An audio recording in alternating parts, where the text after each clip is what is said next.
Hello, Him here. This time I'm gonna show you how I did my things for the legs. I'm not remember how it called, but my leg armor part. So I hope you like it. And well, this is just my one of the videos that is part of the series of how I did my Astro Licha or Zero to Mecha cosplay.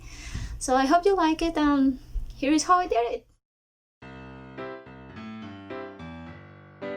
Okay, so this is how I start. I have a printing of the leg armor part, and I'm gonna follow the same way that I did with the bracelets.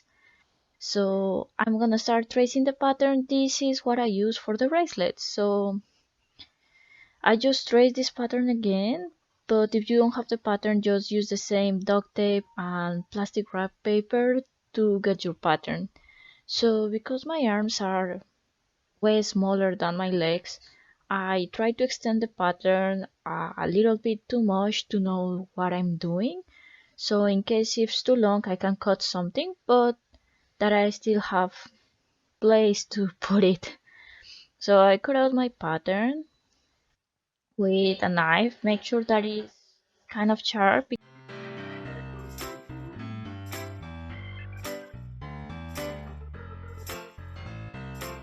So I put it over my leg to see if it fits, and yeah, it kind of fits.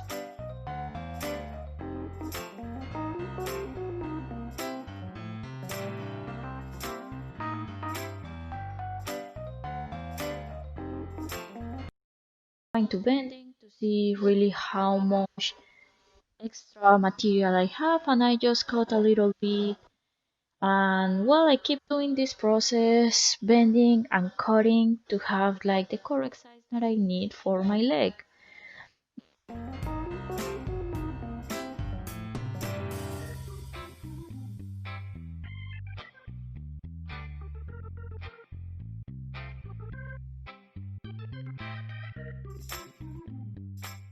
Also, I recommend if you are cutting any material that you buy a cutting mat so you don't ruin your blade sharpness and you don't ruin anything that is under your material. So now with my new pattern, I just get some measures to know what I'm doing and just cut it again.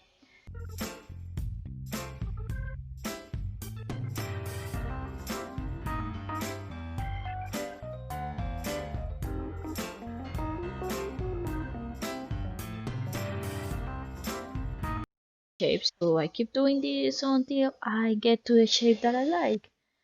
As you see, every time it's more bended by nature. So just keep doing it, and when you are happy, you are good to go. Well, I keep repeating this process because I was using my leg as the base to bend this material. It's a little bit too hot, so be careful to don't burn yourself. Then I just put some elastic bands to keep the shape while I'm working in other things. And we're gonna use the Dremel to make smooth edges. We want this because we want that this part is comfortable for us while we are using it. So because it comes with into a lot of contact with our skin when we are using it, we have to make sure that it's smooth and it doesn't cause us any itching or pain. So yeah, that's the idea. When you feel that, you can say that you are done sanding. So now it's time to give it some volume. To make the new part for the volume, I'm just tracing some measures over my base so I know how big and where is going to be this new part. After that, I trace this into the foam, cut it out, and that's how I get the base for the new part. The next thing we have to do is do some sanding with the Dremel. This time I'm trying to create an inclination between this new part and the base, so it seems like it's fading into the other one. So that's why I sand a little bit more with the Dremel, and then I cut the raw edges with the scissors. So I tried this new part over the base to make sure this is the shape that I want, and then I can continue.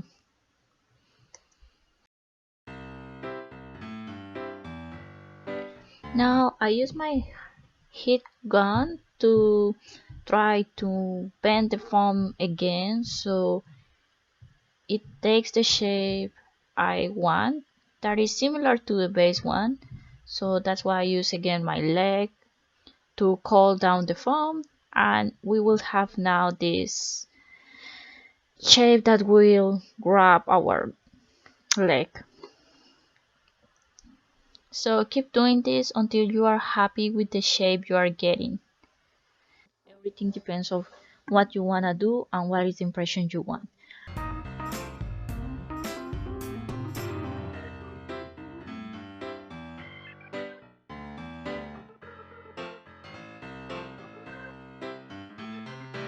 After this is done, I pass with the contact cement. This is the glue that I usually use to put my parts together. Um, so how does it work? First, before you need to trace where are you going to put it. Then you have to put the glue in both surface. That's why I trace where it's going to be in the base, just to put enough glue where I need it. You can see it. This part is done. Then I'm going to the other one.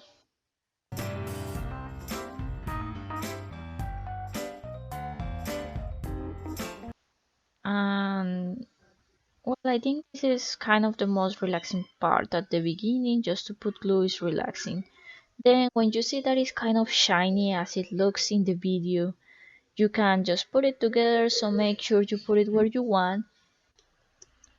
If after you put it together you don't like how it looks, you can still take it out and try it again. Maybe you will have to put again some glue, but that's the advantage. This glue has some time until it's completely dry that let you try to fix the things that you did. So keep that in mind and don't be scared of this part. When I'm done, I put my elastic bands again to help with the surface and with the gluing. After this, I noticed that I have a huge hole in my foam, so I'm gonna use some filler to fix this. And also, because I want to create a smooth surface between the two parts, I put some filler between both of them. So this will help me to create the smooth surface I want to have. Keep in mind that this filler has a 15 minutes period to work with. This means that after 15 minutes it's gonna start to dry or it's gonna be totally dry. It depends how it goes, but usually after 15 minutes it's dry. So you can keep working with the surface. The only thing that you can do is some sanding. So I just let it dry, and I get this time also to start with the details. So if you remember the part we are doing, we have like this red line that comes into the Greaves. So I'm just doing that. I took some measures to kind of make symmetric this pattern. So if you can see, there are some small dots there, and that's why I can do my lines almost straight. Okay, now that we're gonna start doing the details, we're gonna use our soldering iron to create some depth in the surface. So one thing that I learned about this is that if you don't feel comfortable, you can use some material, some scrap parts that you have to try this technique.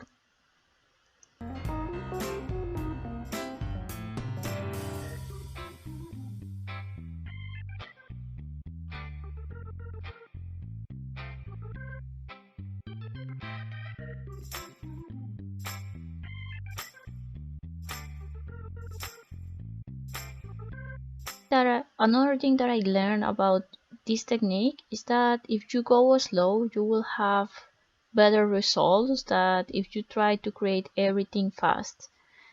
So you can go slow and enjoy the process.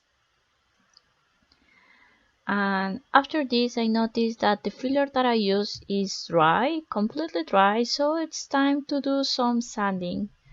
So the sanding process is very curious because usually there is not a point where you said it's perfect. Usually you can sand as much as you want and you stop when you feel that or you don't want to do more or that it looks good. What do you want to do with the sanding? You want to remove all the bumps that you don't like and create the surface you want. When you are done sanding, it's time to move on to the sealing part. You have to seal the foam so it will be easier to paint and you will have a smooth surface too. So the idea when you are applying glue is to have thin layers, and usually this doesn't completely cover the foam as you wish, so that's why you have to put more layers if you need. Usually with one layer, after this one dries, you will notice that there are some spots that doesn't look shiny, which means it doesn't have the quantity of glue you want. So make sure to put the glue as uniform as you can.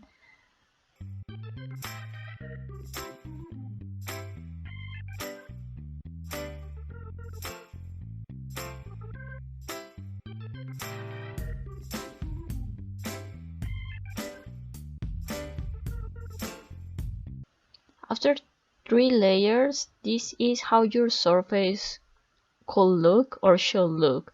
Mine looks shiny, and when you put your hand through it to touch it, it feels smooth.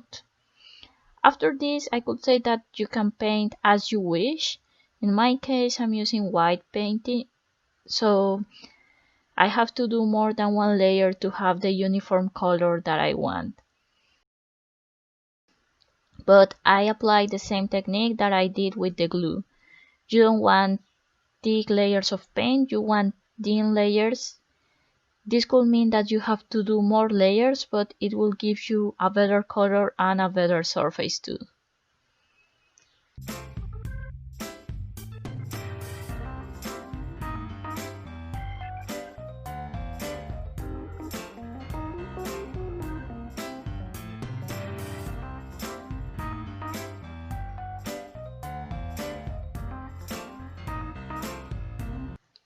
When I'm done with the white color, it's time to move on for the red color.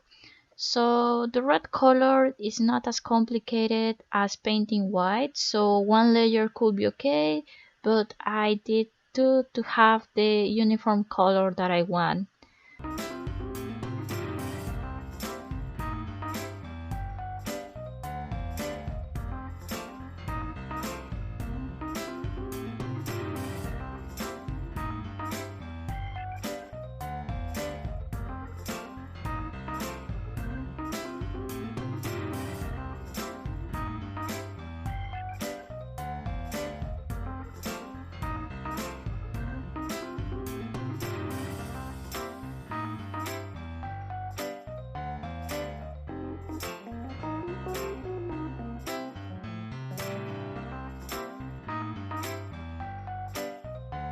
But in the engrave that we did with the soldering iron, I applied some darker red color to create more depth between the two colors, so it kind of make pop up the red more.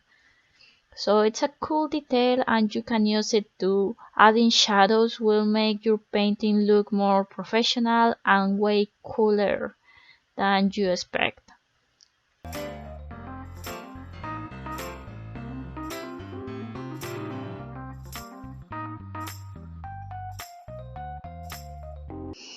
This is how it looks after I add the darker red. You see it kind of pop out more. Now I'm gonna do the attachments. You have to make sure to ding this before doing everything because changing a part when it's already done is harder. It's easier to make your part the way you want to hold the attachments than change it later. So for my case I'm gonna use Velcro and I attach it with hot glue. This kind of work, but because it's a part that has a lot of movement, that's not the best idea. However, if you're gonna use it just for one day, it works perfectly, at least for me. But at the end of the day, part of this Velcro was trying to fail. It's time for the showtime, and I don't have a better video of how it looks, but I hope you notice that it keeps the position you want and it doesn't open or fail, which is totally awesome. So this is how it looks, and it's kind of comfortable. And here is a photo, so how it look in the photo shoot. Thank you for watching. I hope you really like it. And if you like it, don't forget to subscribe and like this video. I also have our social media that you can follow me. So thanks for my social media. So I hope you enjoy and keep watching my videos. Thank you.